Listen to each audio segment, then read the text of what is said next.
Robert, Manchester United obviously travelled to Bucharest to play FCSB. These are going to be the 5 things to expect from the game. Talking about predicted team, much more what to expect from AMORIM, and yeah, kind of giving you my thoughts on the game. So let's get straight into it. Now listen, the first thing, as we always talk about, is the changes Ruben Amorim will make. Now the team that played against Fulham, listen, it was a decent team.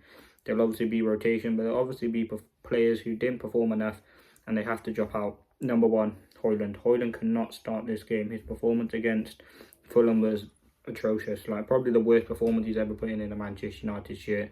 It was very, very sloppy. It lacked a lot of work, and I think he just couldn't do the simple things correctly. Holding up play, first touch was non-existent.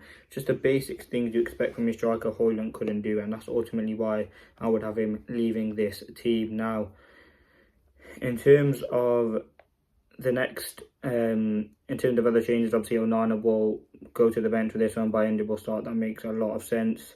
In terms of the defence that started, I told you my defence, it hasn't changed from the preview. I'm going to put Maguire on the left, Lit in the centre, Mazraoui on the right.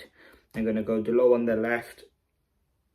No, sorry, Malassi on the left, Delo on the right. Obviously, Dorgu will not be available to play this game, despite the here we go. Probably won't even play the next game against Palace, but certainly will play the game against, hopefully anyway, against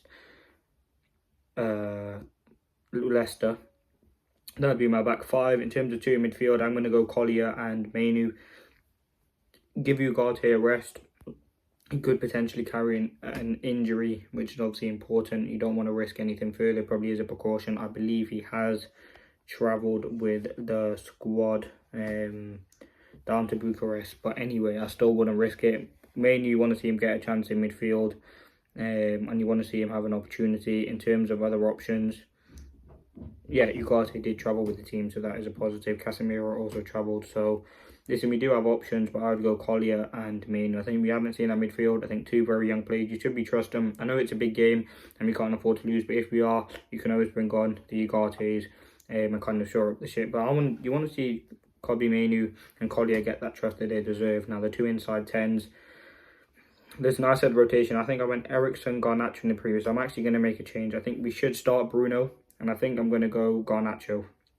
I think Garnacho is someone who's still got a point to prove. He's still a very good player. But I think giving an opportunity in a game like this will be really important. And I think as well as Garnacho, you want Bruno in there as well. Captain, going to have a good performance. I do not like him in that forward position. I think he does. I just don't know the best position for Bruno at the minute. But he's going to play in that position. And it has to be Xerxes through the middle.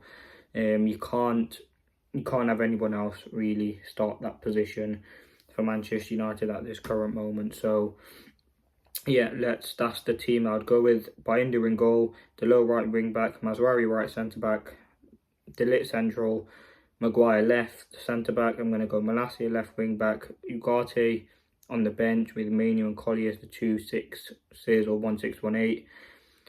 Bruno, Garnacho and Xerxes. Now the second thing to expect United's threat in a game like this, I think it's going to come from someone like Garnacho. Maybe get a couple of goals, maybe get a couple of assists. I think I've pinpointed him as the player who can really cause a problem.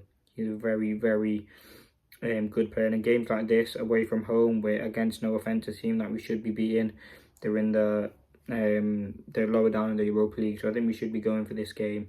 I think that's something Amorim will try and do. So I'm going to go with Garnacho as the player to watch for Manchester United. Again, I think we just need to be on it like we did. We defended well against Fulham. I think, listen, FCSB, they're definitely going to get chances and we have to be careful. They are a decent side. We shouldn't underestimate any team.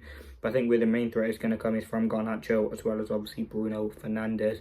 Now, the third thing to expect. Let's talk FCSB. Now, they've played only teams lower than them in the Europa League. In terms of where they sit, I'm actually not too sure, so I'll check now. But listen, as I said, we can't underestimate any team. They're a team there who do play some good football. They're a team who work hard. They're a team who've got a very, very good not a very good manager, but a decent manager. In terms of the table, they're 8th. So they are actually in the qualifying phases. They're 1 point behind United, so it's a must-win game. You do want to avoid the extra 2 games. Now, obviously, FCSB, they've only lost 1 game in the Europa League, winning 4 and drawing 2. Teams have gone to them and beaten them. I think Rangers beating them 3-4-0. I can't remember. So they aren't a team to kind of mess around with. I don't know too much about them, but again, they're at their home ground. It's going to be a good atmosphere. But yeah, let's see what happens with that. But United, just the momentum should be, and the purpose should be just to go and win this game. Now the fourth thing, and what we must qualify. That's the fourth thing that we must. United cannot afford any slip-ups. If we don't win, the teams below us win. We're looking at playing 2 extra games. You just don't need that for Manchester United. We need to get as much time on the training ground as we possibly can. And not having these two games will massively help Manchester United. I know they're a team that we don't know too much about, but you just want to see United go to Bucharest, get the job done, come back. We play Crystal Palace on Sunday. It's going to be another tough game at home. You just want to see us qualify and ultimately get some points, get some momentum, score some goals ultimately as well. They've only conceded 7 in the Europa League. They've actually conceded less than Manchester United. So, yeah, we'll have to wait and see what happens with that. But, yeah, this is a trophy we can win. It gets us a place into the Champions League. It gives us more revenue, more money that the Glazers and Ineos want.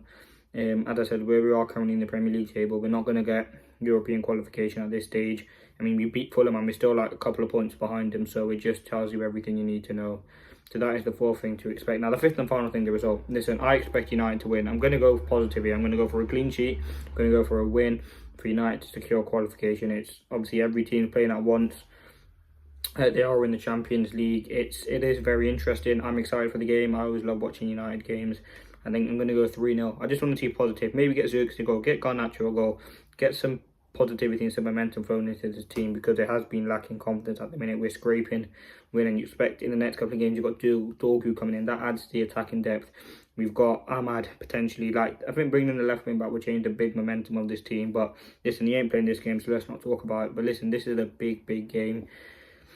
As I said, I just want to see United win, get the points, secure the qualification. And listen, this Europa League is an opportunity for AMORIM to get into the Champions League in his first season, which will be absolutely huge. And it's an opportunity for us to get a trophy. Listen, yes, we're still in the FA Cup, the Premier League. Listen, we ain't going to get anywhere into the, I don't think, anyway, to the European spot. You've got teams like Villa, Newcastle, Bournemouth, even Brighton, Fulham as well ahead of us, Brentford. Like, so many teams are ahead of us fighting for those spots. So I don't think that's something that's going to happen. But as I said, I'm going to go 3-0 Manchester United win. I'm hoping we can get a very positive performance. We defended well against Fulham.